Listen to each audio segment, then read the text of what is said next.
মহামান্য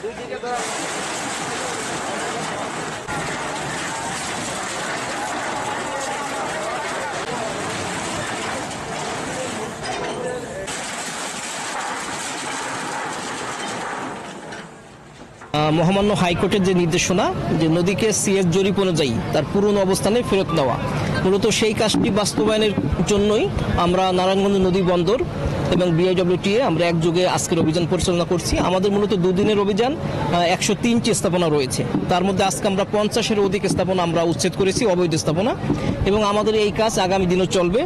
আমরা যেই জায়গাগুলো উদ্ধার করেছি সেই জায়গাগুলোতে আমাদের নিয়ম অনুযায়ী আমরা সেখানে বৃক্ষরোপণ করে দিব, মানুষের বসার জায়গা করে দিব, ওয়াকওয়ে করে দিব, নদীর পাড় দিয়ে লোকজন হাঁটবে এবং এই জায়গা এই জনকল্যাণমূলক কাজে ব্যবহৃত হবে।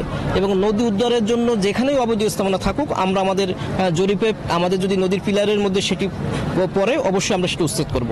এটাই হলো স্থায়ী ব্যবস্থা, হলো ওয়াকওয়ে তৈরি করে দেওয়া। এই জন্য আমরা জায়গাটি উদ্ধার করলাম, এখন আমাদের ওয়াকের কাজ চলমান আছে। আপনারা দেখছেন যে নদীর পাড় দিয়ে অনেকখানি ওয়াকওয়ে হয়েছে, বাকিটা আমরা ওয়াকওয়ে হয়ে গেলে এভাবে আর দখল হওয়ার সুযোগ থাকবে না। এটা স্বাভাবিক, কারণ যারা অবৈধভাবে এখানে থাকেন ওনারা তো এখান থেকে অবৈধভাবে তারা লাভবান হন।